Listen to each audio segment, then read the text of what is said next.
is relatively easy to say I love you to someone whom you know loves you already. Likewise, it is not difficult to learn to love people who are nice and kind to you, people who have shown genuine interest in you, people that you admire, or people who attract your attention, or people who have cared for you and have treated you well. All of us have this mental category of people, or a class of people that we generally regard as lovables, or deserving of our love, or worthy of our love. This may include people that we share some affinity with, those with admirable qualities like kindness and generosity, and those people who are capable of loving us back. These are the people that we regard to be deserving of love in return because of who they are and what they do. So it's okay to love the lovable. But then, we also have a separate complementary list of people whom we classify as unlovables. The list includes people that we hate, those that we think we just cannot love, those that we are still struggling to love. They may be people who have wronged us, have failed us, or disappointed us, or this may well be people who are unlike us in many ways, with less desirable qualities, and are deemed to be of no good to us. They are the unlovables.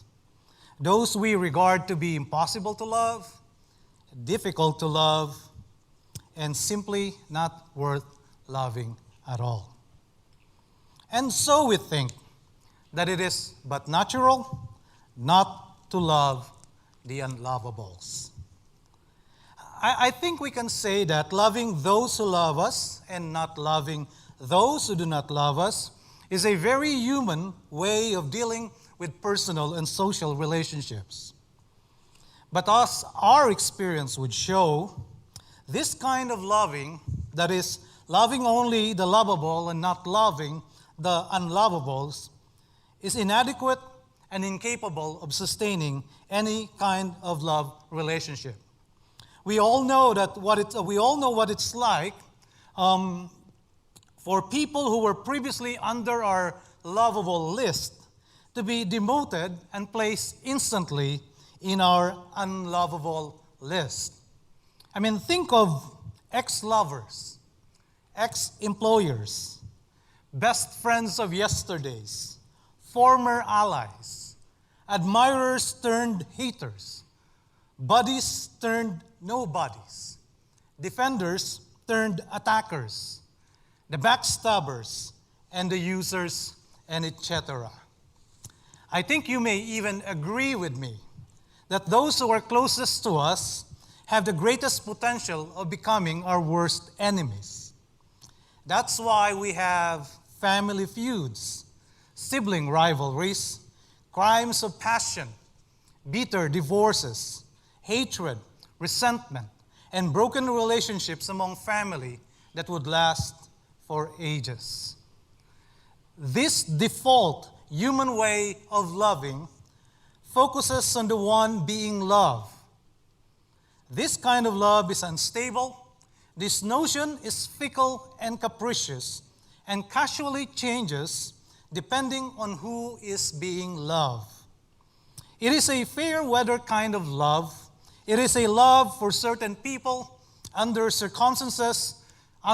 circumstances, during certain times. It is a love that is called out by the one being loved. The object would have to be deemed always as qualified to receive this kind of love. And when someone shifts from being lovable to being unlovable, this kind of love becomes impossible.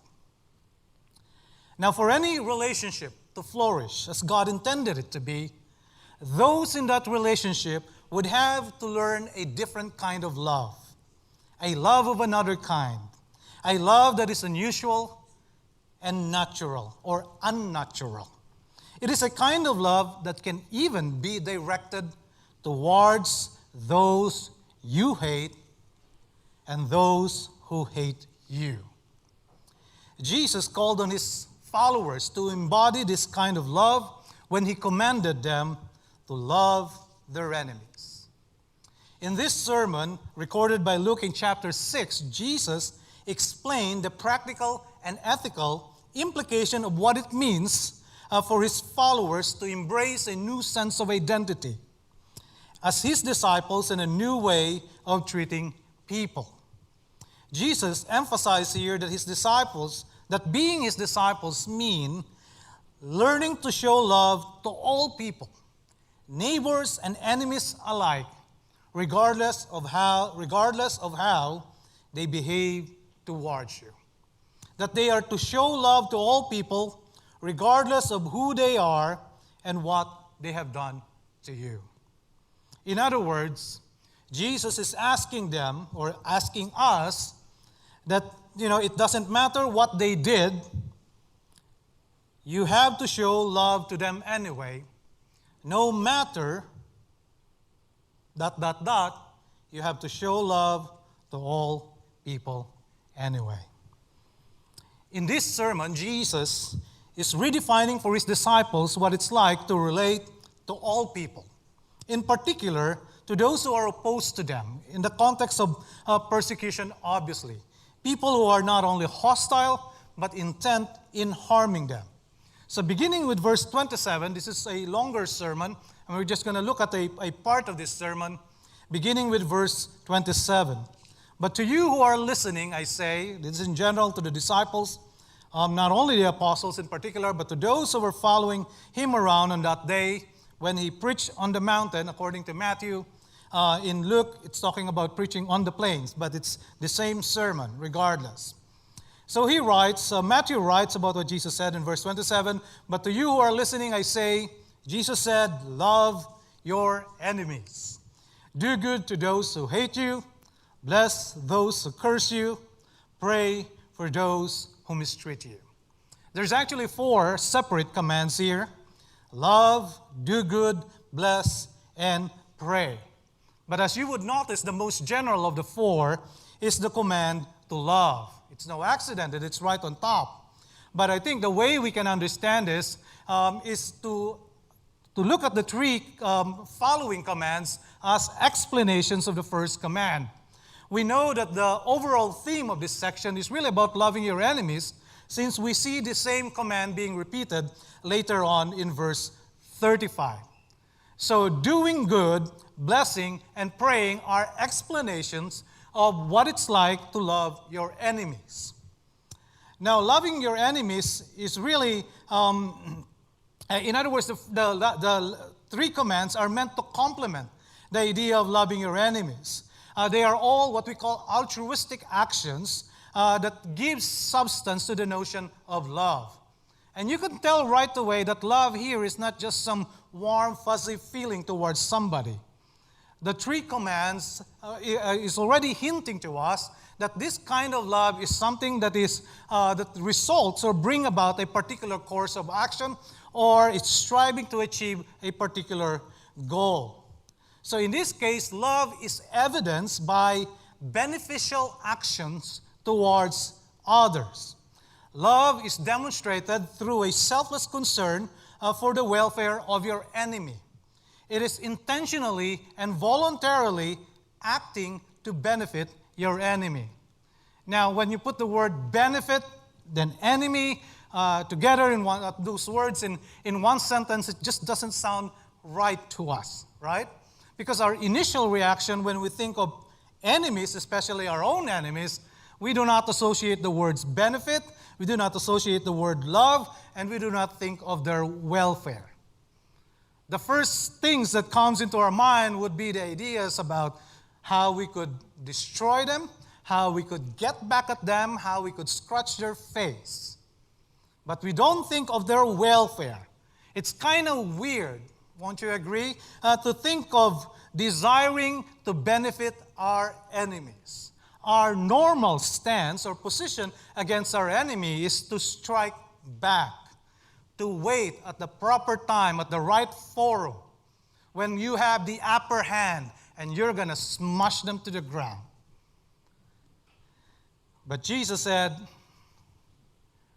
when you think about love, the boundary is a lot broader than you would actually want to admit. At least this kind of love that Jesus is talking about is obviously at this point something that is unusual. And this is not the kind of love that you would expect from anyone else. In fact, this is exactly what's causing us this jarring imagery, of helping an enemy or seeking the good of an enemy and loving them. It's just not right, if you think about it. Because our common day-to-day experience seems to contradict all that. But again, what Jesus is advancing here is the idea that you are my disciples, and what comes with that is a new kind of ethic. It's a new kind of morality. It's a new way of treating people. Not like the rest of the world would in terms of love. So he's redefining what love here is. He's sort of redrawing the circle. And when Jesus did this, he's including a lot of people. In fact, he's including everyone. Now, this seemed to be an inversion of what was the contemporary idea when it comes to loving your neighbor. We have a command in Leviticus chapter 19, for example, that you are to love your neighbors. This, of course, in the context of the covenant law, that the Jews would have to love their neighbors, but they have to hate their enemy. Remember when Jesus had that conversation with that smart lawyer, not smart enough, I suppose, when he asked, what is the greatest commandment? And Jesus, love the Lord your God with all your heart, soul, mind, and love your neighbor as yourself. And it would have been over, and yet he wanted to outsmart Jesus, I suppose, and said, now who is my neighbor? You see, there is that category in the Jewish mind during this time in terms of who fits the bill. Who is my neighbor? And if you fit the bill, you are a legitimate object of my love. You are to love those people. And when you say neighbor, a Samaritan is not exactly one that would fit that category. And hence you have the parable that Jesus gave them. So here Jesus said, those categories do not work. He shatters them and simply open it up. That love is actually for everybody and should be directed to all. So he says, love your enemies.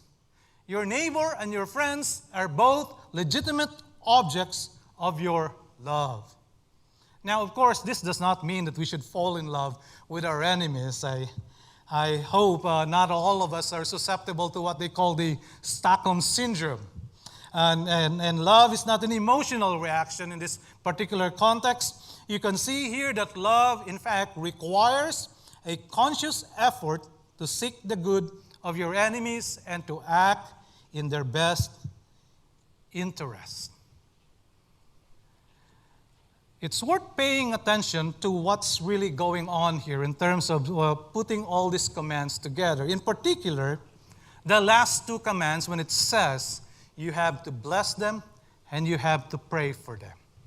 What is presupposed here is that when you are in a position to pronounce blessing to somebody, or if you are praying for someone, it presupposes that your inner disposition before God is proper and right.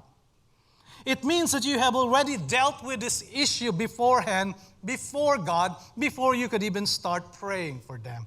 But of course, what is in mind here is not what we call the imprecatory prayer. You're not praying for lightning to strike your enemies, right? This is praying for God's favorable action on behalf of your enemies. And before you can genuinely engage in such a prayer and pronouncing blessing to people, your heart would have to be right. The issues of resentment, bitterness, and anger would have been dealt with already. I mean, these activities cannot be engaged in without us being in a proper disposition before God. What good is a prayer if you're harboring hurt and bitterness? If you're wishing death for a person? What good is a blessing pronouncement when you are genuinely not releasing any kind of blessing to that person? When deep inside your heart, you're wanting the opposite. Right? We do that in Cebuano, of course, jokingly. You know, maligsan unta ka or something like that. It just doesn't sound right. Right? You cannot be in a position or imitate God in this sense and pronounce blessing or bring blessing upon a person without dealing with that issue in your inner being.